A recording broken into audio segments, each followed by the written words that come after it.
नमस्कार, जय हिंद मेरे प्यारे साथियों। कैसे हैं आप सभी? आशा करता हूं, उम्मीद है बहुत अच्छे होंगे।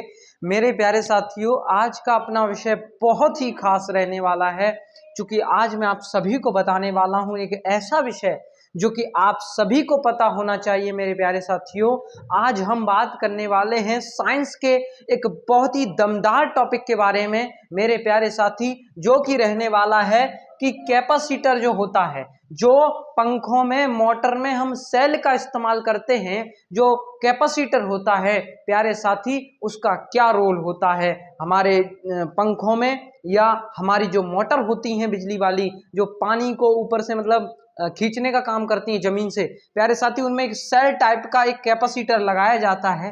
वो कैपेसिटर प्यारे साथी लगाते क्यों हैं, ये आज इस विषय पर बात होगी। और आप सभी को बता दूं, ये जो चर्चाएं आप सभी के सामने होंगी वो प्यारे साथी साइंस के लिए बहुत ज्यादा, यानी कि हद से ज्यादा महत्वपूर्ण रहने वाली है। वीडियो को पूरा जरूर देखें। आपको एक एक चीज क्लियर करा दूंगा इस वीडियो में। आपको ये समझ लीजिए कि आपका जो है कोई भी नुकसान नहीं होगा, ना तो आपका पंखा खराब होगा, ना आपकी मोटर खराब होगी। प्यारे साथियों, सबसे बड़ी अगर कमी है तो किस चीज की है कि लोगों के अंदर इन सब चीजों को लेकर, चाहे वो विज्ञान से जुड़ा मुद्दा हो, चाहे वो किसी अन्य विषय से जुड़े मुद्दे हों, लोगों को जानकारी नहीं है। तो आप सुन लीजिए इस बात को कि प्यारे साथी, जो कैपेसिटर होता है पूरा, उसमें दो वायर होते हैं इस तरीके से, ठीक है। उसमें कैपेसिटर होता है। अब सबसे पहले हम ये जान लेते हैं कि कैपेसिटर आखिर है क्या चीज, है ना। हम कैपेसिटर चिल्लाते रहते हैं, लेकिन ये कैपेसिटर होता क्या है? सबसे बड़ी बात ये है हमारे लिए जानना प्यारे साथी, कैपेसिटर जो होता है वो ऐसे समझ लो, थोड़ी देर के लिए बिजली को स्टोर करता है। यानी कि स्टोर करने का मतलब ये है कि वो जो एक सफेद रंग का, या कहें सफेद तरीके का जो है एक जो होता है, वो इस तरीके का है कि बहुत शानदार तरीके से मैं आपको दिखा भी देता हूं कि कैपेसिटर होता कैसा है एक बार। तो प्यारे साथियों, कैपेसिटर तो नहीं मिला, बट आपको मैं चीजें ऐसे ही समझाने की पूरी कोशिश करूंगा। इस बात को आप सभी ध्यान दें। प्यारे साथी, होता क्या है, why does capacitor use in fans, यानी कि हम जो है कैपेसिटर का उपयोग पंखों में क्यों करते हैं या मोटर में क्यों करते हैं। उससे पहले आप सभी को ये बात जरूर पता होनी चाहिए कि बिजली जो होती है उसको स्टोर करने का एक साधन है हमारा कैपेसिटर। क्या है? कैपेसिटर, है ना। और याद रखें इस बात को, विद्युत की बात जब आती है तो सीधी सीधी बात इलेक्ट्रॉन्स की होगी। यानी कि जो इलेक्ट्रॉन्स होते हैं, जो हमेशा चलते फिरते रहने वाले होते हैं, उसकी बात होगी। तो यहां समझिए कि घर के पंखों में बिजली का एसी सप्लाई, यानी कि जो एसी सप्लाई आती है हमारे घर पे, है ना, जिससे हमारे पंखे चलते हैं, फ्रिज चलता है, कूलर चलते हैं, ये सारी चीजें चलती है, तो सप्लाई आती है। तो उसका जो सिंगल फेज होता है, सिंगल फेज, वो बिजली अपने आप घूमने वाला मैग्नेटिक फील्ड नहीं बना पाती। यानी कि आप सोचिए कि जो हमारा पंखा होता है, हमारा जो पंखा होता है प्यारे साथी, उसको अपना मैग्नेटिक फील्ड यानी कि चुंबकीय क्षेत्र बनाने के लिए, अरे उसमें एक तरीके से ऐसे समझ लो, जो कॉपर का तार होता है, जो हमारे पंखे में लगा होता है, हमारी मोटर में लगा होता है, हमारे कूलर में लगा होता है प्यारे साथी, उसमें एक क्षेत्र बनता है जिसको मैग्नेटिक फील्ड बोलते हैं। अब वो मैग्नेटिक फील्ड जब बलता है, तो जब वो मैग्नेटिक फील्ड बलता है, तो बनने के लिए उसको क्या चाहिए? उसको चाहिए भैया ज्यादा एनर्जी, या कहें तो एक तरीके से जैसे आपने देखा है कि साइकिल जो होती है, साइकिल में सबसे पहले पेडल मारना पड़ता है।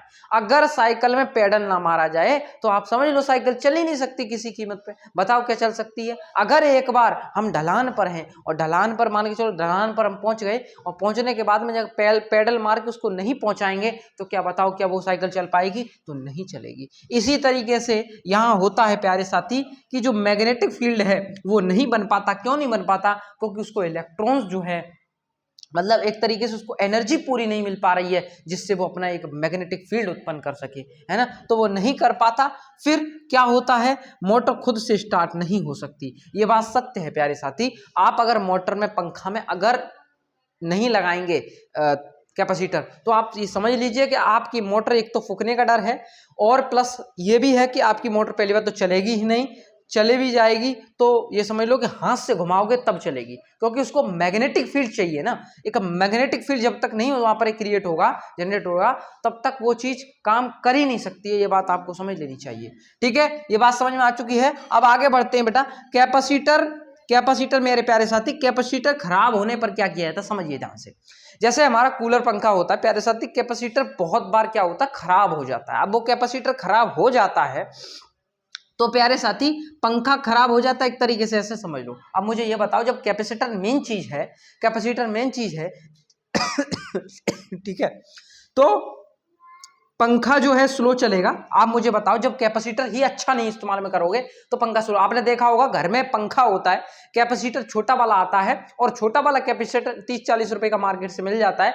तो जब पंखा धीमा हो जाता है, उसकी गति धीमी हो जाती है, तो हम नया कैपेसिटर ला लेते हैं बाजार से और उसको जो अपने पंखे में सेट कर देते हैं। फिर से पंखा एकदम एकदम भरभरा के चलने लगता है, हवा को एकदम ऐसे देता है कि ये समझ लो कि तूफान आ गया। समझ रहे हो बात को? हाँ, तो ये बात समझो।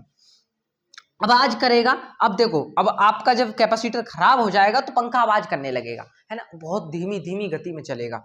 दूसरी बात, स्टार्ट नहीं होगा भाई साहब, बहुत दिक्कत होगी उसको स्टार्ट होने में, जाम होगा एक तरीके से समझ लो, वो उसको घुमा के नहीं कर पाएगा सेट, समझे। गर्म होने लगेगा। क्या गर्म होने लगेगा भैया?